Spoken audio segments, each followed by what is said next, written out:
जय हिंद दोस्तों। पिछले वीडियो हम बात कर रहे थे राष्ट्रीय गान, राष्ट्रीय गीत और राष्ट्रीय पंचांग कौन सा होता है। राष्ट्रीय गान हम लोग 24 जनवरी 1950 को अपनाए थे। रविन्द्रनाथ टैगोर द्वारा रचित एक पत्रिका थी, जिस पत्रिका को तत्वबोधिनी नाम से जानते हैं। इसमें 13 पंक्तियां थी। इनका समय गाने का है 52 सेकंड। विशेष परिस्थितियों में हम 20 सेकंड में गाते हैं।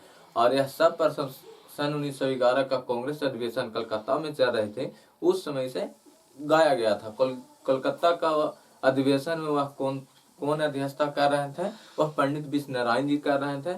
उसके बाद रविन्द्रनाथ टैगोर ने सन 1921 में से अंग्रेजी अनुवाद किया the morning song of India.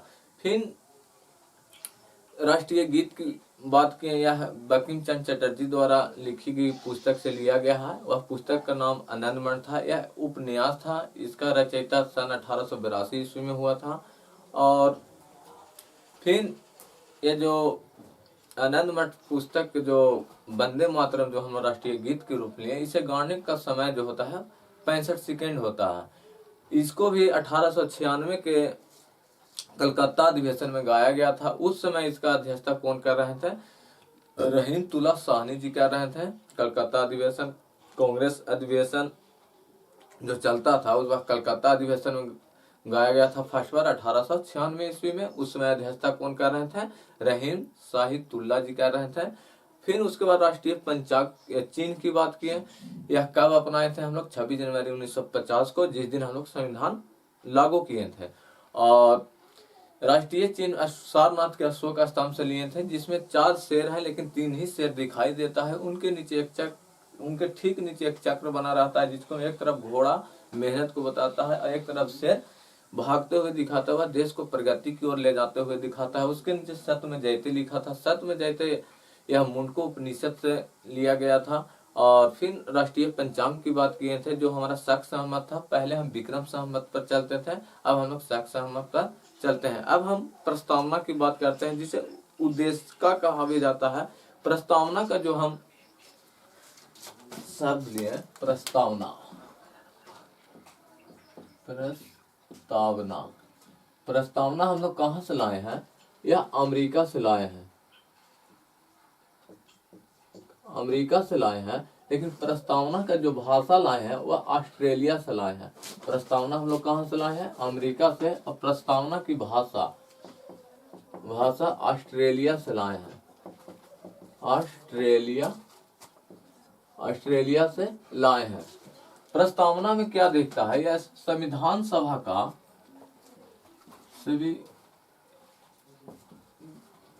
निर्माताओं का मनोभावना दिखाई मिलता है। मनोभावना इसमें दिखाई देता है।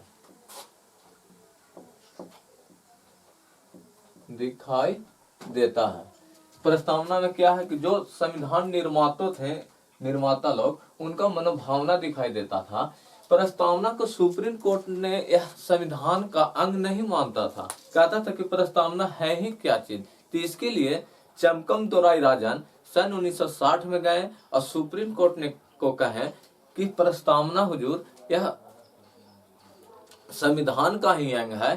लेकिन सुप्रीम कोर्ट ने इसे इनकार कर दिया कि नहीं, यह प्रस्तावना का अंग है ही नहीं, हम इसे माने तो कैसे माने।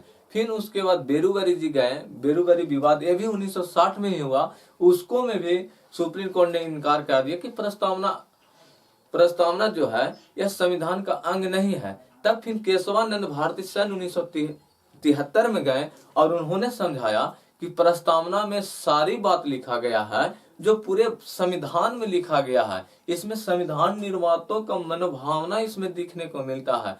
प्रस्तावना में एकता अखंडता की बात किया गया है, संप्रभुता की बात किया गया है, बंधुता की बात किया गया है, गणराज्य की बात किया गया है, लोकतंत्रात्मक की बात किया गया है। जो हमारा संविधान में लिखा गया है वह सारी बात प्रस्तावना में दिखती है।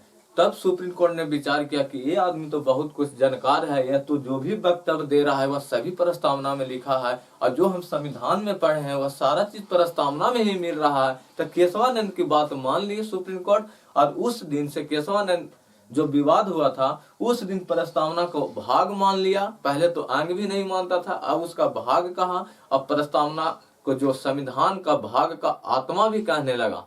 प्रस्तावना क्या है? अगर कोई पूछता है कि संविधान के किस भाग को आत्मा कहते हैं, तो वह प्रस्तावना को कहा जाता है। या किसने कहा? सुप्रीम कोर्ट ने कहा। अपने ही बातों को पुनर्वलोकन करके बदल दिया। पुनर्वलोकन आपको पढ़ाए थे 137 अनुच्छेद में कि अपने ही दिए गए विचार को सुप्रीम कोर्ट वह चेंज कर सकते हैं अनुच्छेद 137 के थ्रू। और इसने अपने ही फैसले को दोबारा सुनाया। चमकम दोराई राजन में इसने किस किस विवाद में माना कर दिया? एक बेरूगरी मामले, एक चमकम दोराई राजन के मामले में इन्होंने प्रस्तावना को इनकार कर दिया कि संविधान का अंग नहीं है। जब केशवानंद भारती जी गए, उन्हें बताएं कि सारे संविधान निर्माताओं का मनोभावना इसमें दिखती है, तब सुप्रीम कोर्ट ने इसे अंग नहीं मानकर इसे संविधान का भाग ही मान लिया। और भाग मानते के साथ ही इस भाग को, संविधान को आत्मा भी मान लिया। इसलिए सुप्रीम कोर्ट किस भाग को आत्मा कहा? तो वह प्रस्तावना को कहा। और यदि कोई पूछता है किस अनुच्छेद को संविधान का आत्मा कहा जाता है, तो भीमराव अंबेडकर ने अनुच्छेद 32 को संविधान को आत्मा कहा, जिसके द्वारा मूल अधिकार को रक्षक सुप्रीम कोर्ट को बनाया गया था, जो 5 प्रकार के रीट निकालते थे। एक बंदी प्रत्यक्षीकरण, परमादेश, अधिकार परीक्षा, उत्प्रेषण, प्रतिहार, ये सब निकालते थे। प्रतिषेध और निषेध, ये 5 प्रकार के निकालते थे। एक बंदी प्रत्यक्षीकरण, परमादेश किसके थ्रू? जब सरकारी काम ठीक से नहीं काम करता है उस पर निकालते थे। अधिकार परीक्षा, जब कोई छोटा अधिकारी बड़े काम करने को उतावुल हो, उस कार्य करने का उनका अधिकार न है फिर भी वह काम करते हैं, तो उसके लिए लाया जाता है। निषेध, जब निचली न्यायालय फैसला सुना देती है, उस पर सुनाने वाला होता है, तब उस पर निषेध लाती है सुप्रीम कोर्ट। या कोई फैसला सुना दिया है तब उस पर उत्प्रेषण आता है। यह 5 प्रकार के रीट हम आपको बता दिए थे जब हम मूल अधिकार पढ़ा रहे थे उस समय। भाग अनुच्छेद 32 भी डिटेल से बताए थे। अब हम बात करते हैं इसमें संविधान को मनोभावना दिखाई देता है। किन किन मामला को सुप्रीम कोर्ट ने इनकार कर दिया? बेरूबरी मामला, बेरूबरी विवाद ये भी 1960 में ही हुआ था। और फिर चमकम दोराई राजा,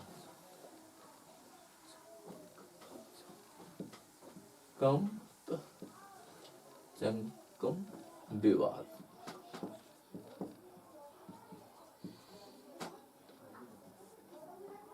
दोराई राजन विवाद में सन 1960 में। फिर यह संविधान का अंग नहीं माना। और फिर केशवानंद भारती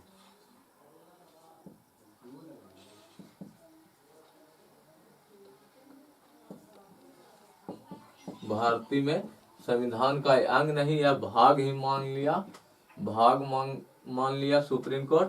और आत्मा भी इसे कहने लगा, आत्मा। और प्रस्तावना जो है, यह प्रस्तावना संविधान का कुंजी भी कहा जाता है। प्रस्तावना संविधान का कुंजी कहा जाता है। माने कुंजी माने चाबी प्रस्तावना को कहा जाता है संविधान का। अगर कोई कहता है, सवाल पूछता है संविधान का कुंजी किसे कहा जाता है, वह प्रस्तावना को कहा जाता है। प्रस्तावना को कहा जाता है। प्रस्तावना को संविधान का भाग का आत्मा भी कहा गया। किस भाग को आत्मा कहा गया? प्रस्तावना भाग को आत्मा कहा गया। इसमें फर्स्ट बार संशोधन 42वां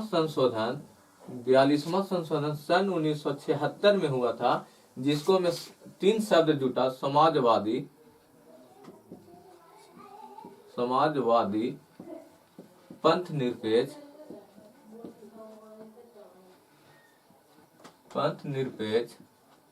पंथ निरपेक्ष और एकता अखंडता। यह 3 शब्द कब जुटे? जब 42वां संविधान संशोधन 1976 में हुआ, तब समाजवादी, पंथ निरपेक्ष, एकता और अखंडता शब्द जुटे। और फिर इसके बाद प्रस्तावना को संविधान अंग मान लिया। और प्रस्तावना में 2 चीज का चर्चा नहीं है। एक संघ की चर्चा नहीं है, संघ की और दूसरा वयस्क मताधिकार के, वयस्क मताधिकार की चर्चा नहीं है प्रस्तावना में। प्रस्तावना में क्या चीज का चर्चा नहीं है? संघ की चर्चा नहीं है और वयस्क मताधिकार की चर्चा नहीं है संविधान में।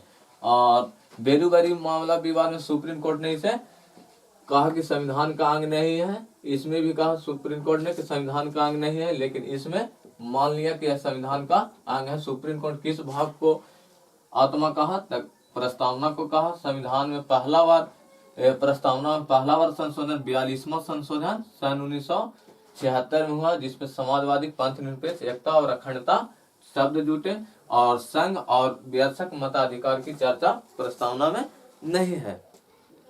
अब हम बात करते हैं कि देश बनने के लिए, ये तो प्रस्तावना खत्म हो गया, लेकिन अगर कोई किसी को देश बनने के लिए क्या क्या जरूरी होता है?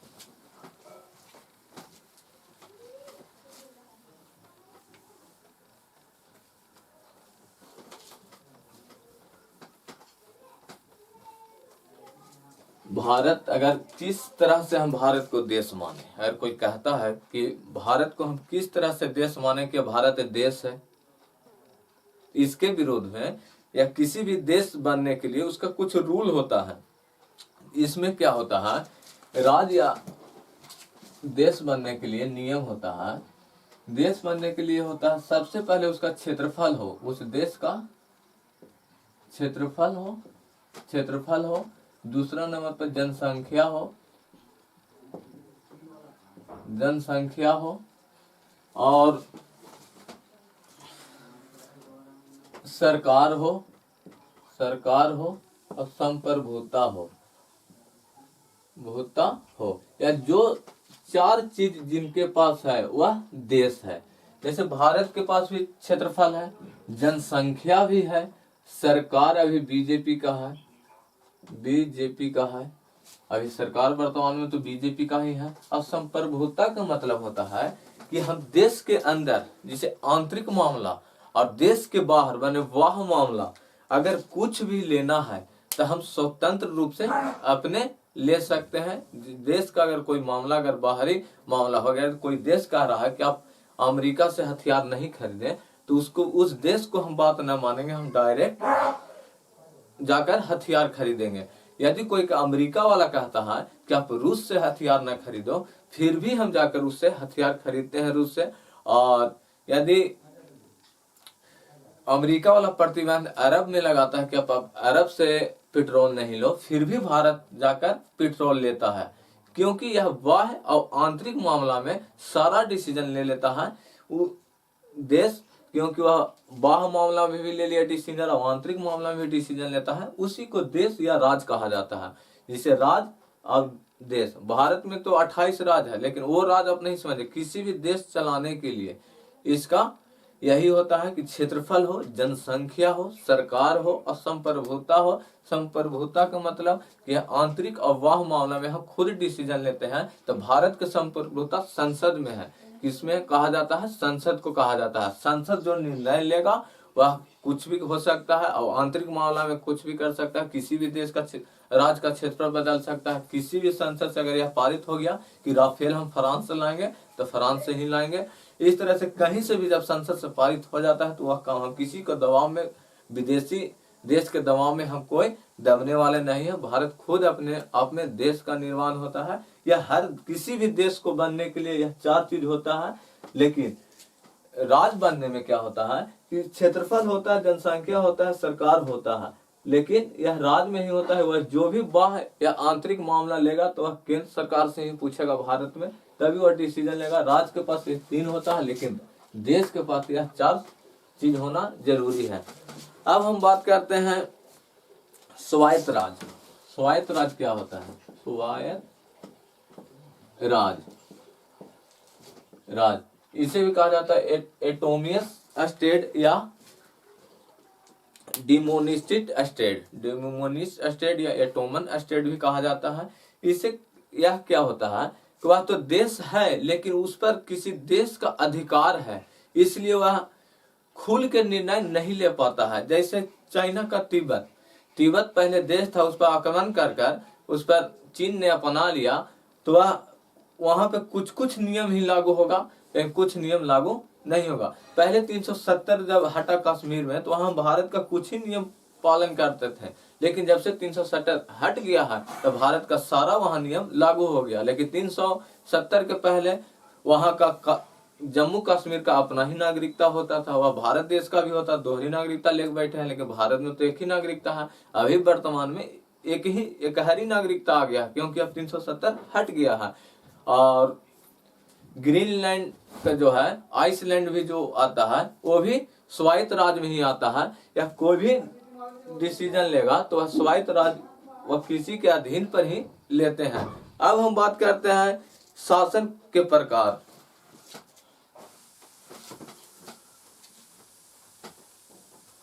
शासन के प्रकार, शासन के प्रकार, शासन के प्रकार दो प्रकार के होते हैं। एक होता है एकात्मक, एकात्मक, एक होता है संघात्मक।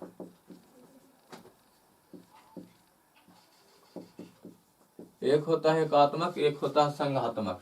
एकात्मक का मतलब होता है कि जो केंद्र सरकार डिसीजन ले लिया वही होगा, जिसमें राज्य का वैल्यू नहीं होता है, या सिर्फ देश का सर्वोपरि वैल्यू होता है, या देश का ही डिसीजन चलता है।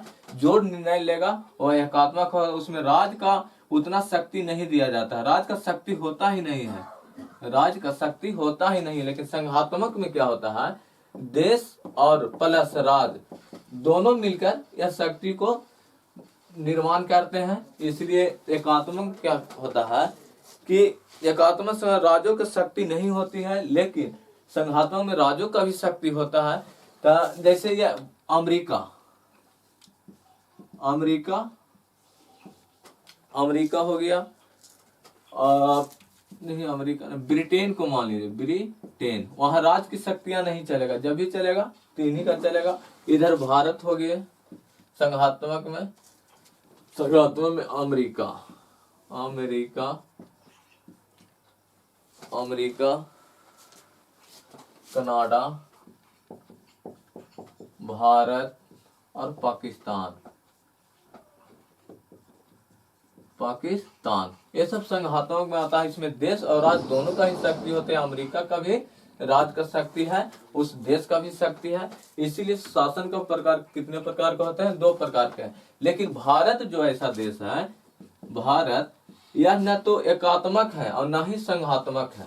एकात्मक का मतलब क्या होता है कि जो भी निर्णय लेगा इसमें राज्य की शक्ति नहीं होता है, और संघात्मक में होता है इसमें देश और राज्य दोनों का शक्ति होता है। जैसे भारत में तो दोनों है, लेकिन कुछ विशेष परिस्थिति में जो होता है, भारत के पास 80% तो संघात्मक की विशेषता है, 80% संघात्मक की विशेषता है, लेकिन 20% एकात्मक का भी विशेषता दिखने को मिलती है। 20% एकात्मक की भी विशेषता देखने को मिलती है। कब मिलती है, देख लीजिए, आपातकाल की स्थिति में, काल की स्थिति में जब भी आपातकाल कौन लागू करेगा, तो वह केंद्र सरकार ही करेगी, केंद्र सरकार ही करेगी। फिर दूसरे नंबर पर वित्त आयोग, वित्त आयोग तो हर राज्य को होता है, लेकिन मेन वित्त आयोग भी होते हैं, वह केंद्र सरकार पर ही होता है। फिर एक सीएजी जो किसी भी राज्य का लेखा जोखा, लेन देन, वित्तीय पात्र कुछ भी की जांच कर सकती है, रिपोर्ट। फिर निर्वाचन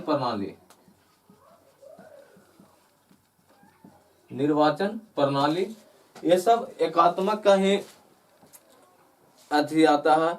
और एक होता है नियम कानून बनाना। जो भारत में नियम कानून बन गया, संसद द्वारा जो पारित हो गया, वह पूरा राज्य पर लागू रहेगा, पूरा राज्य पर लागू रहेगा। संसद में जो विधेयक, जो नियम बन गया, वह पूरा राज्य पर रहेगा। सीएजी किसका है, तो यह केंद्र सरकार का ही होता है सीएजी, या किसी भी राज्य का लेखा जोखा जांच कर सकती है। और राज्यपाल हर राज्य में कौन नियुक्त करते हैं, तो यह राष्ट्रपति ही नियुक्त करते हैं। राष्ट्रपति कौन नियुक्त करते हैं, हर राज्य में राज्यपाल नियुक्त करते हैं। राष्ट्रपति यह केंद्र सरकार का ही आदमी होता है। निर्वाचन पर जैसे विधानमंडल के भी निर्वाचन ही इसे जो भी वोटिंग करवाता है निर्वाचन मंडल ही कराता है, यह केंद्र सरकार का ही होता है। और इसमें सीएजी भी कोई भी जाति रिपोर्ट करेगा तो कौन करेगा, तो केंद्र सरकार की रहेगा। जब आपातकाल की शक्तियां किसे दिया गया है, केंद्र सरकार के ही दिया गया है। और एक आता है केंद्र सरकार का वित्तीय मामला, केंद्र सरकार में का पैसा ही लागू रहता है पूरे राज्य में, राज्य का अलग पैसा नहीं होता है, केंद्र का ही पैसा होता है पूरे राज्य में। इसलिए हम कह सकते हैं भारत न एकात्मक है न संघात्मक है, भारत क्या है, अर्ध संघात्मक है, अर्ध संघात्मक में आता है, अर्ध संघात्मक में आता है।